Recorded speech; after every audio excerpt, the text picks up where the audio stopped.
In Japan, 1584, a baby was born with a sword in one hand.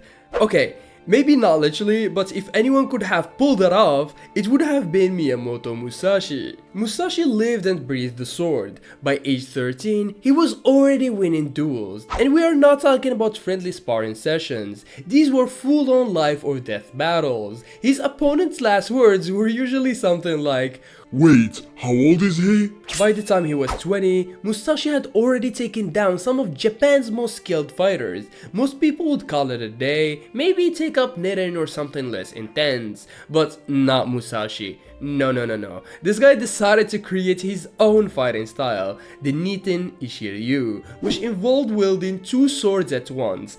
That's right, he looked at a katana in one hand and thought, why not double up?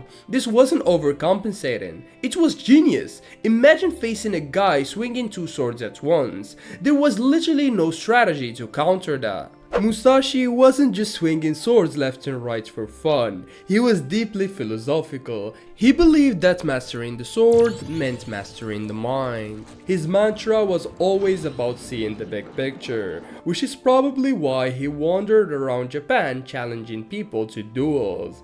But here's the thing, he wasn't flashy about it. Musashi didn't show up to fights in fancy armor or with an entourage of badass samurais. He was the original Zoro from One Piece, sometimes showing up late, other times looking scruffy enough that people probably thought he was lost, and then he would casually destroy his opponents and walk away like he was late for an appointment. Now let's talk about that famous duel with Sasaki Kojiro.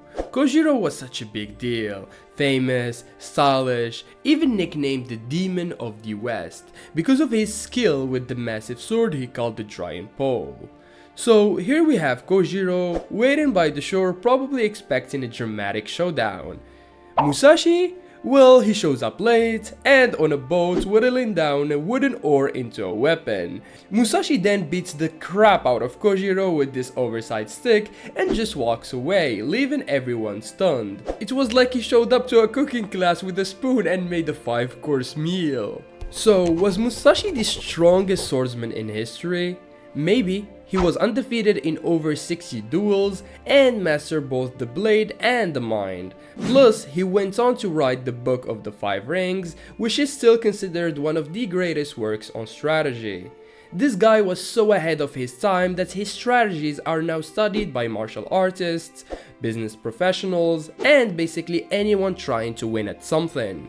It's like if Yoda and Sun Tzu combined forces and decided to write a self-help book. At the end of the day, Musashi was never out to prove he was better than everyone else. He was on a lifelong quest to master himself. The duels, the strategies, the philosophies, they were all just ways for him to keep pushing his own limits. Musashi didn't just defeat opponents, he dismantled the traditional idea of what a swordsman could be.